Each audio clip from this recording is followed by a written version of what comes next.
Welcome everyone to today's Lunch and Learn, organised by North Cumbria Integrated Care Trust and CLIC, the Cumbria Learning and Improvement Collaborative. It's very good to see you all here today. My name is Richard Lorry and I work for NCIC.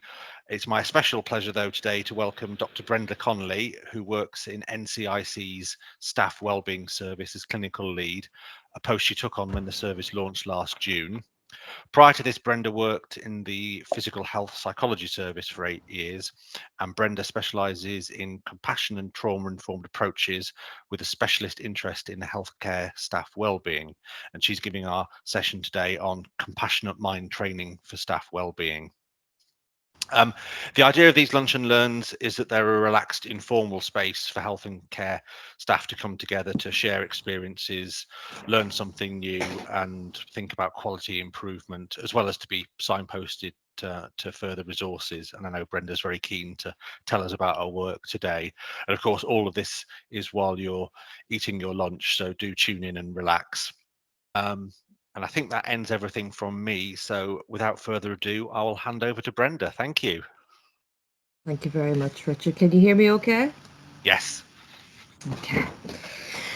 So thank you for inviting me. I'm absolutely delighted to have the opportunity to come and talk to you all about the Compassionate Mind training offer that we have very recently launched within the Staff Wellbeing Service.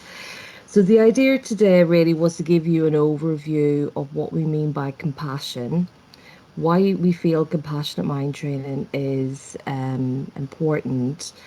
So giving you a little bit of, I suppose, background and some education around our understanding of how, all of this impacts on us and how we, I suppose, introduce you to a model of how we understand our emotional reactions to things that are difficult. And then to end by giving a brief overview of what compassionate mind training is, what it looks like, and the kind of purpose of it. So, sorry, get distracted by all the people joining here and the temptation to miss people. So if I move on, I just want to also just highlight the company Balanced Minds, whose training was developed by Chris Irons, who's a really important person in all things compassionate focused therapy. All of us, the three of us, have gone on his training, and so the course that we run is an evidence-based training 8-week course. So I'll come back to that later on. So what do we mean by compassion? Okay, and this is really important and it's really interesting. So the next slide is just a flavour of some of the responses that people give whenever they are asked this question. So have a little think yourself as we're going along. So usually we get things like kindness, understanding, caring, empathy, warmth, non-judging, helpful. So these are all quite positive kind of, when asked about compassion. However, there are other kind of less positive responses. So people might feel when they're asked this, it's quite indulgent. It's weak to be compassionate. It's a bit selfish, is it not? Yeah. Wishy-washy. That's a term I've heard quite a bit. It's psychology and some of these things. It's a bit soft, it's a bit wishy-washy. What is it? Sorry, it's a little bit slow. And that might be pity. Nobody likes to feel pity, really. So again, this is, as we do this, as every time we run a group, we check in with people. What's your understanding? What is it? What is this compassion that we're talking about?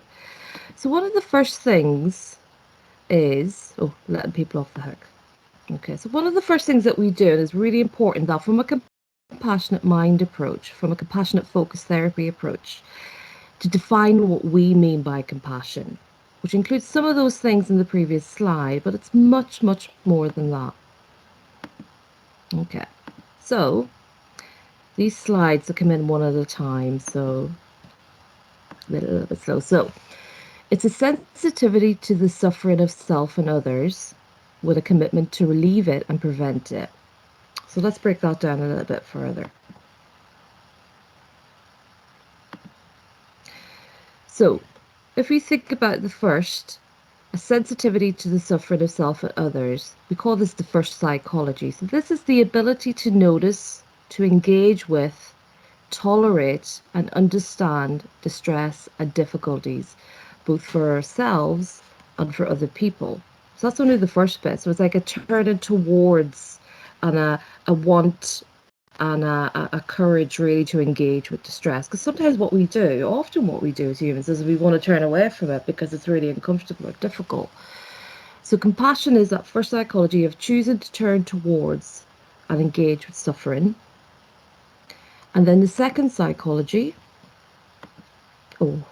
excuse me, is this with a commitment to relieve it and prevent it. So what we mean by this is the action part with the ability to engage. So once we've turned towards it, then it's about, well, what wise action will I take to reduce or prevent this distress or difficulties? So it's a very compassionate thing. This is where it moves away from sympathy and pity. It's acknowledging it and then actually doing something about it. So what are you going to do about this suffering? What are you going to do about this difficulty? So it's a really, compassion itself is a motivation. It's a want and a need to overcome distress. But the first thing to do is to turn towards it. Okay. So there are also many faces of compassion. So just to give you an example, I want you to imagine you're sitting, this is me the other day, watching Netflix. You're watching The Crown or something like that. You're really, really engaged, really enjoying it, all cozy, it's nice and warm. And next thing you hear a child crying. So I just want you to think about how might you respond to this? You look out your window and you see your child or a child in your neighborhood, they're crying, they're upset. What might you do? How might you respond? Might you go back and just turn up the TV a bit louder? Kind of like shout, shut up, I'm trying to watch The Crown. Or might you go out and might you go and see what's going on? What would be the tone of your voice? You know, would you be shouting at this person or would you go down and go, oh, what's the matter? How can I help you? You know, you get that empathy, you want to help, you want to do something. It's that compassionate response. So you see, and if you think about what we said earlier, the first psychology is you're turning towards the distress, the noise. And then actually the motivation, the second psychology, you're going to go towards it to do something, okay, and to alleviate that, to reduce it. So imagine you're going back, you're sitting down, start The Crown again, getting into it, really starting to enjoy it. And the next thing you notice this is imagine there's a small person in the house, off they go, you turn and you see that. How might you react that time? Okay. So might you have a low voice and go, oh, please don't do that. That's shh, don't do that. That's quite dangerous. Or might you have a real, oi, stop that. Oh my God, what are you doing? So you might really raise your voice. You get really big, really probably quite scary. Because actually compassion in this sense is that you want that to stop. Yeah. So actually compassion can be that lovely, what we know as that nice, soothing, kind of kind, caring, or it can be those big, bold, kind of noisy kind of things. You're trying to give the attention to someone to alleviate the suffering. So when we think about that wishy-washiness, there's loads more slides we could do, and if you come to the group, you'll see them all. That when we look at the many faces of compassion, it's actually quite big, and it's that intention, that motivation to turn towards and recognize the suffering, whether it's somebody falling over or a child about to electrocute themselves, and do something about that. And that doing something about that might be not always what we think about compassion, but it's that intention. So bearing this in mind, when we talk about compassion, there are three flows of compassion. And often we just talk about the first one. So that's self, from us, to, this is very slow, I'm sorry, other people. And in health and social care, we're just overflowing with this. It's like what we give out to other people. And of course, that's important. It is important, but it's not the only thing. And on its own can lead to quite a lot of compassion fatigue, you hear, or compassionate burnout. Okay, so let's look at the other two. So we've got self to other, which we know well. And then we've got other to self, and that's us receiving compassion from other people. Okay? And that's a little bit trickier. Yeah, I know myself personally as a human species where it's more difficult to do that, to actually take it. And actually I think it depends on society as well, how good we are accepting a compliment or accepting praise or even help when we're struggling. And it depends on many factors as well. And then the third one, which is probably the most difficult, is self to self. So that's self-compassion. And when we do the course, this is the order we teach compassion in. We start with self to other, because people, particularly as I said in health and social care, are pretty good at that. But then next is other to self, and then the very last one is self to self, because it's the most difficult one. Because ultimately, in order to sustain and to be able to have compassion for other people, you need to be able to have just as much compassion for yourself and the ability to receive it from others too. It's all about balance. Okay, so let's see what the next. So why do we need compassion? Because we've got, quite simply, really tricky brains. We've got amazing brains, fantastic, which I'm going to talk about a little bit now, but they're also damn tricky. Okay, and I want you to kind of just think about this as we go on. This isn't about letting anybody off the hook, but this is about understanding why it's tricky for us and why we need compassion in our lives.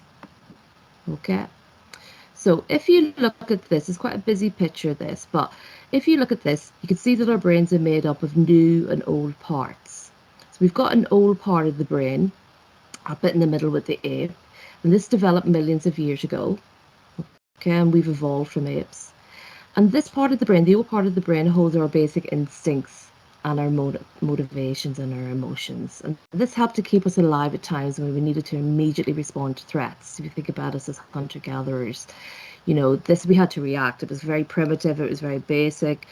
You know, if you heard a rattle in the bush, you were better to think that was a lion than a squirrel, because if you were wrong, you were dead. Okay, so most animals have this type of brain. But us humans developed this new brain, this outer bit of the brain, and particularly our frontal lobes. And this was developed in the last thousands of years or so. And this is what makes us special, because as humans, we can do a lot of incredible things. It gives us our imagination, our creativity, the ability to plan, and the ability to reflect. It's an amazing ability to reflect. Okay, and you're probably doing some of that at the minute. However, the old and new brain don't always work well together. Okay, so on its own, the old brain will respond very quickly to danger, making us alert and ready. But when the threat passes, it calms down really quickly. So if you think about a zebra being chased by a lion, it will immediately stop and start to enjoy its grass and grazing away as soon as it escapes from the lion. Okay, but in humans, it doesn't work that way. What happens is this old and new brain start to create loops. So all these wonderful things the new brain gives us can actually be problematic and tricky for us. Okay, so if we look at this one here, so these loops can keep an emotion going for a long time, even when the event is over, as we keep going over and rethinking this challenging experience. And this can keep the old brain going. It can make it really difficult for us to be calm and settle as we ask questions such as, why did that happen? What could have happened? And what if I hadn't escaped? What if whatever? Whose fault is it? Will it happen again? You know, so all of these things will activate our systems. And these can be very difficult to switch off. And I'm going to move on in a minute to explain this a little bit further about why this is. But this keeps us in our stress state. So even after the threat of the challenge is gone, it can make it really difficult to get out of this loop. Okay? So again, I'm giving you a really brief overview here. You know, in the group, we go into this in a lot more depth to help you understand. But these are kind of frameworks and kind of knowledge and information and fact that it's really helpful to understand, because actually this is not our fault. This is how we are wired. Okay. So neuroscience tells us that really, when we think about our emotional regulation system, we've got three main emotional systems. So we've got those that focus on threat and self-protection, those that focus on doing and achieving, so it'll be the drive system up here, and then those that focus on contentment and feeling safe. So I'll go through each one briefly. So that last bit about loops in the mind, this would be held in the old threat system, okay? So this is our brain's alarm system, and it alerts us when we're in danger. So when you feel a surge of fear, when maybe you see a bus bearing down on you, or if you feel really angry because someone's treated you unfairly, or you feel really disgusted when you notice a hair in your soup or your sandwich or whatever you're about to eat, that's your threat system working, okay? And it operates on a better safe than sorry principle. And it's doing its job if it correctly alerts you to danger 10 times, or it incorrectly, alert you to danger 10 times, but only one time it's right. It's doing its job. Better safe than sorry, okay? Because again, it's a really primitive, this is the old brain, isn't it? It's a really primitive, it's checking the better safe than sorry, better to think it's a lion than a squirrel, because if I'm wrong, I'm dead. And again, we come with that, but our threat system, though hopefully most of us don't have that kind of predator out in our social circumstances or where we live, it's crucial to who we were.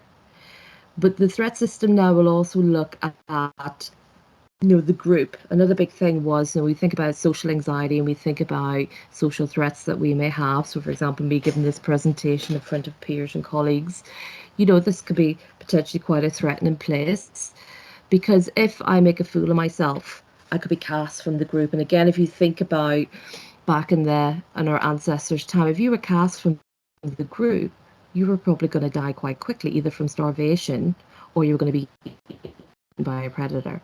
So again, even though we don't have those threats now, that social criticism, that kind of shaming, that kind of all that kind of stuff has the same impact. And I want you to really remember this, as if there was a lion in the room. The same system. We've only got this one system, and it will kick off as well. So that's where you find that loops in the brain there. So we'll move on quickly to the drive system. This is our get up and go pleasure-based system, where we get things that we like, all the reward and excitement that we do, the feelings that we get when we do something important or we achieve a goal. And it gets activated by doing things like work, sports, hobbies, going to the cinema, whatever that might be. Okay. And then the last system, and a very important system, but often very neglected system, is the soothe system. And again, this is a pleasure-based system. And it's focused on that sense of slowing down, contentment, feeling safe, and that social connectedness, that being around, being with the group. And it's highly associated with being around others that we love and trust. And that's really, really important. Because if you're around people you don't love or trust, you're probably going to be in the threat system. And things that can help in this is like, physical touch, yoga, taking a bath, meditation, being around pets, that kind of thing can really, and it's related to the love hormone oxytocin. And when we're in this system, we're better able to make problem solve and make decisions and things. Okay. So what can help our tricky brain? Well, often what you find that for many people, even psychologists, this is what the systems look like.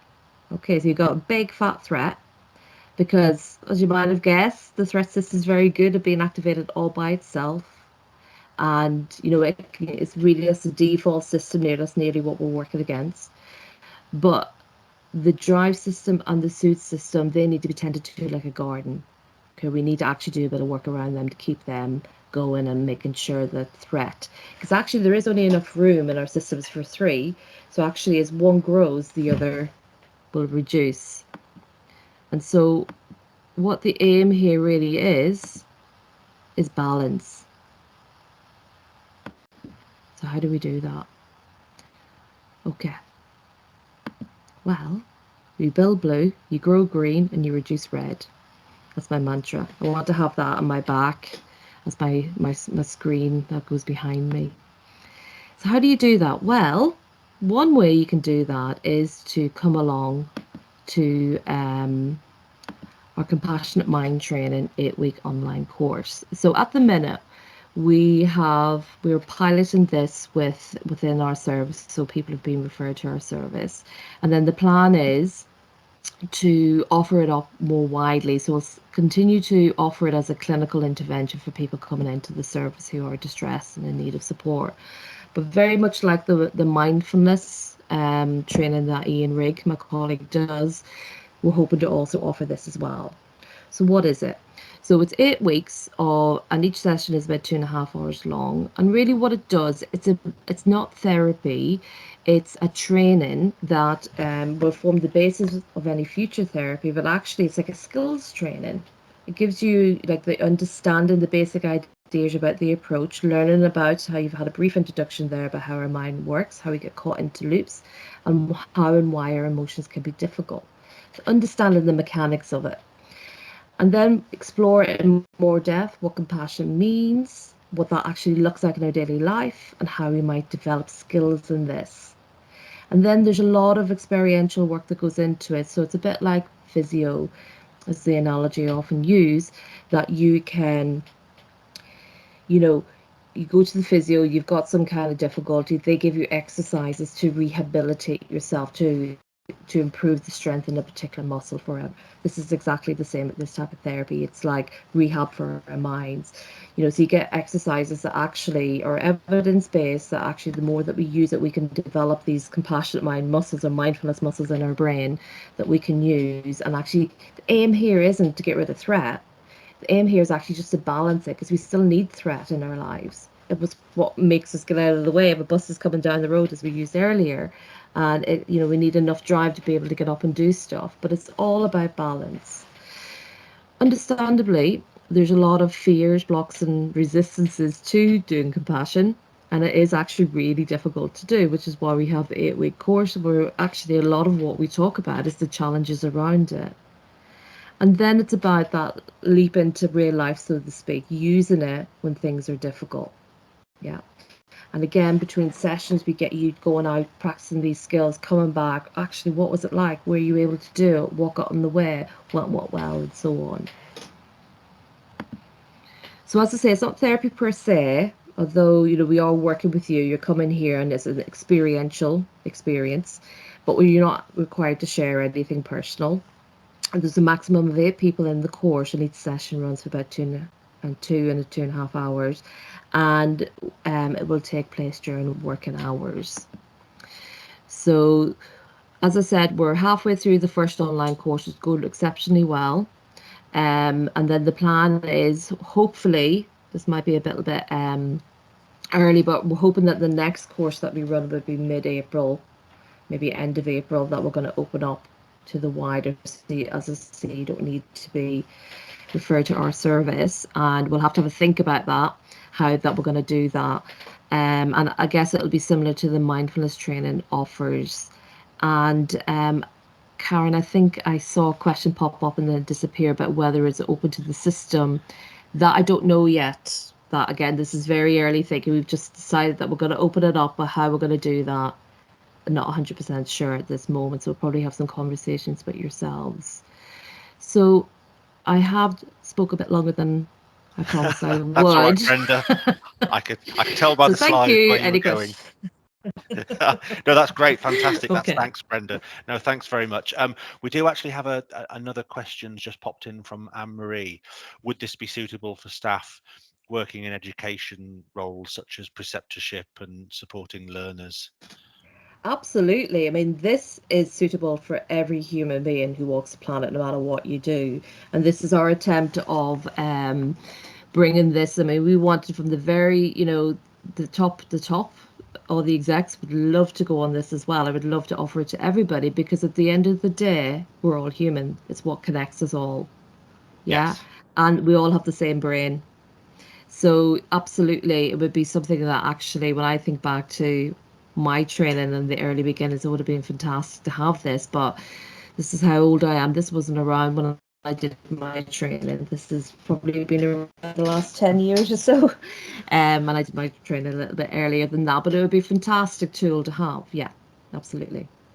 Yeah, so you'd welcome people encouraging managers, senior leadership to. Oh, yeah, yeah. And it's very important that it's not just about, particularly if you're a senior leader, that, it's that compassion outwards, great at that, but actually it's about us too. It's about us too. Yeah. Just another question we've had So there's just saying there are similarities to a comment rather. There are similarities to resilient-based clinical supervision. Mm-hmm.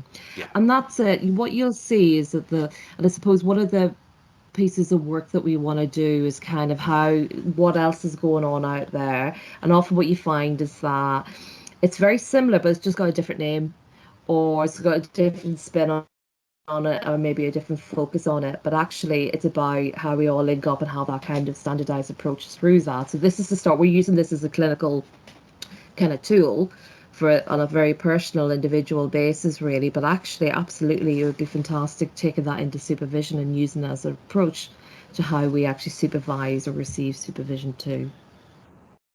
Absolutely. Yes.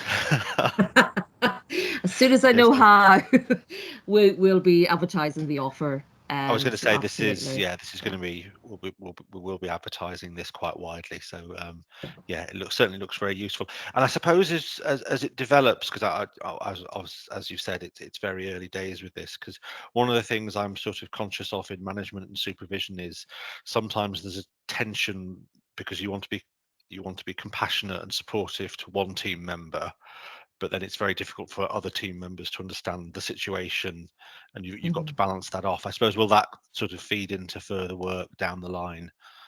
Absolutely. I mean, as a service, it's looking at what our reach is and working alongside other services, particularly CLIC and OD, in terms of how we support. How do we link this through, really? So it starts at different levels. So it's not just the individual, it needs to be the teams, it needs to be the system, it needs to be the organization, and that we're all using similar language. Yes. We all understand what's going on. So it's quite a big desire, really, to pursue a big aspiration, but it links in with all the compassionate leadership stuff as well. It's just different focuses and lenses. But very much from the psychology side of things, it's that inside out.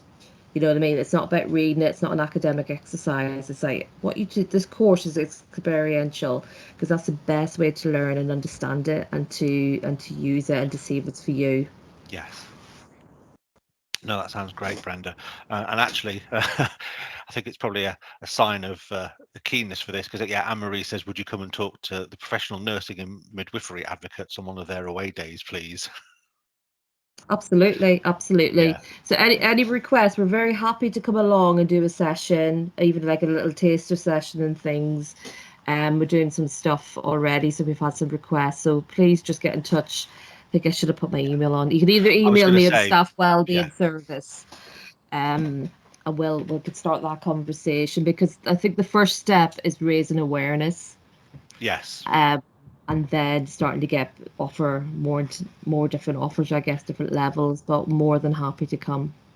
Yeah, launching something like this is a huge job on so many different levels. Yeah, So but yeah, so you're happy for people to email the Wellbeing Service. And absolutely. Yeah. It's the Staff Wellbeing Network at NCIC.nhs.uk, or you can email me, which is just Brenda.Connolly. that's great. Thanks, Brenda. So well, thanks for that, Brenda. Thanks very much. That's obviously it's looking very popular already, even though it's early days. So I think you've hit the nail on the head with the offer. So that's fantastic. And thank you very much for coming and talking about this today.